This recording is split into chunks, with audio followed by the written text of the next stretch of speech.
Hello friends, welcome. आज हम देखेंगे शुक्रवार के चौघड़िए। कल 6 तारीख है, आज 5 फरवरी है। तो होप कि आपने आज के चौघड़े से बहुत लाभ उठाया होगा और कल शुक्रवार के दिन भी आप इस तरह से शुभ समय देखकर शुभ कार्य करेंगे और खूब लाभ उठाएं।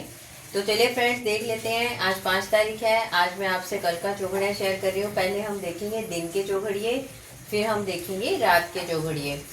आपकी कन्वीनियंस के लिए मैंने हिंदी गुजराती दोनों में ही लिख दिया है। जैसा कि हम सब जानते हैं कि हर चौघड़िया 1.5 घंटे का होता है और ये सुबह सूर्योदय के 6 बजे से स्टार्ट होता है दिन का चौघड़िया, और शाम को 6 बजे तक रहता है। फिर रात का चौघड़िया स्टार्ट होगा। तो चलिए फ्रेंड्स, देख लें कल कौन कौन सा शुभ समय है। तो 6 से 7:30 हम देखेंगे तो चल है। इस समय हमें शुभ कार्य नहीं करना चाहिए। 7:30 से 9 में लाभ है, बहुत ही अच्छा समय है। तो आपको कोई शुभ कार्य करना है तो इस समय पे कर सकते हैं। आपको कुछ खरीदना है तो इस समय में खरीदेंगे तो बहुत ही ज़्यादा लाभ होगा। लास्ट में आपको मैं टिप ऑफ द डे दूंगी, जिससे कि आपको अनगिनत फायदे होंगे, बहुत ज़्यादा लाभ होंगे लाइफ में। तो टिप ऑफ द डे ज़रूर देखें लास्ट में। फिर 9 से 10:30 है, अमृत है। ये भी अच्छा समय है, इस समय भी हम शुभ कार्य कर सकते हैं। 10:30 से 12 का समय देखें तो काल है, इस समय हमें शुभ कार्य नहीं करना चाहिए। और यहाँ पर अगर देखेंगे राहु काल, तो ये भी लगभग इस समय के आसपास ही आ रहा है। राहु काल भी कल सुबह में दिन में 11:15 समझ लीजिए, 11:15 से लेकर 12:35 तक इसका समय है। तो वैसे भी ये काल है तो हम शुभ कार्य नहीं करेंगे, लेकिन हमें ध्यान रखना है कि ये 12:35 तक है। तो यहाँ पर आप देखिए 12 से 1:30 में शुभ दिखा रहा है। हम शुभ कार्य इस समय पे करते हैं, लेकिन हमें 12:35 तक का समय छोड़ देना है। तो आप जैसा कि जानते हैं राहु काल है, तो हमें 12:35 के बाद भी 5 से 10 मिनट छोड़ देने हैं। तो 12:45 के बाद ही हम अपना शुभ कार्य स्टार्ट करेंगे। तो यहाँ पर 12:45 से आप गिन लीजिए 1:30 बजे तक हमें काफ़ी समय मिलेगा अगर हमें कोई भी शुभ कार्य करना है।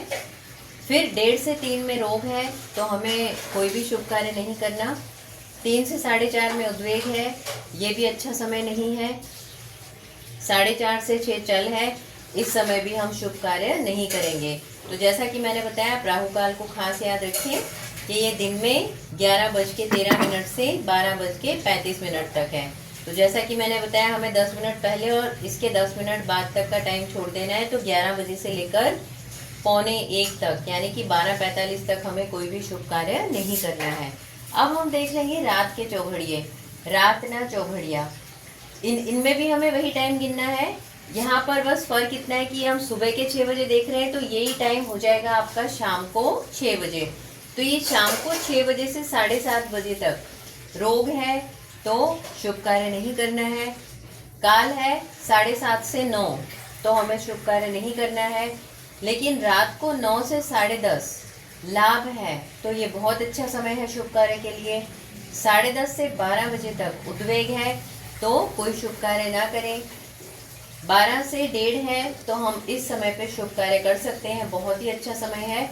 फिर रात के 1:30 से 3 बजे तक भी अमृत काल है, बहुत ही अच्छा समय है। 3 से 4:30 में चल है, तो शुभ कार्य के लिए अच्छा नहीं है। 4:30 से 6 में रोग है, तो इस समय भी हम कोई शुभ कार्य नहीं करेंगे। तो इस तरह से आपने देखा कि रात के चौघड़िए में भी कुछ समय शुभ होता है और कुछ समय अशुभ होता है, ताकि हम अच्छे काम उस समय ना करें। अब टिप ऑफ द डे की बारी है। टिप ऑफ द डे है कि कल शुक्रवार है, और जैसा कि हमें पता है शुक्रवार का जो कलर होता है वो वाइट होता है। तो इस दिन अगर आपको अपने वीनस को अच्छा करना है, आपका वीनस अगर कमज़ोर है, तो आप अपने घर में अगर पौधे लगाते हैं तो वाइट फूलों वाला पौधा आप ले आइए। खुशबू वाला है तो बहुत ही अच्छा है, क्योंकि उससे आप देखेंगे कि घर में सकारात्मक ऊर्जा भी होगी और साथ साथ में आपको काफ़ी सारे कार्यों में सफलता भी मिलेगी। कई बार ये होता है कि हमारे कुछ कार्य अटक जाते हैं किसी वजह से। तो आप देखें तो रंगों का बहुत महत्व है। ग्रह और रंग ये एक दूसरे से इंटर रिलेटेड है। तो इस तरह से अगर हम छोटे छोटे कार्य करते रहेंगे तो इससे वास्तु दोष में भी फर्क पड़ता है, और अपने ग्रहास का भी हमें बहुत ही अच्छा इफेक्ट मिलता है, सकारात्मक ऊर्जा मिलती है। और दूसरा, अगर आप क्रिस्टल्स में भी विश्वास रखते हैं, जैसा कि मैं तो विश्वास रखती हूँ, इसलिए मैं अपने एक्सपीरियंसेस आपसे शेयर कर रही हूँ। तो आप कल के दिन वीनस को अच्छा करने के लिए आप देख सकते हैं कि ये वाइट क्रिस्टल के ब्रेसलेट हैं। तो आप इस तरह से वाइट क्रिस्टल का ब्रेसलेट भी पहन सकते हैं। बस ध्यान रहे कि आप क्रिस्टल लेने जाते हैं तो क्रिस्टल ओरिजिनल होना चाहिए, क्योंकि मार्केट में बहुत सारे आर्टिफिशियल क्रिस्टल्स भी आ गए हैं। तो आप क्रिस्टल की अच्छी जानकारी लेकर फिर ही क्रिस्टल खरीदें। तो आई होप फ्रेंड्स कि आपको ये जानकारी अच्छी लगी। मैं इस तरह से आपके लिए इम्पोर्टेंट इन्फॉर्मेशंस लेकर आती रहूँगी और आपको टिप ऑफ द डे भी अच्छा लगा होगा। सो आपको हर कार्य में सफलता मिले।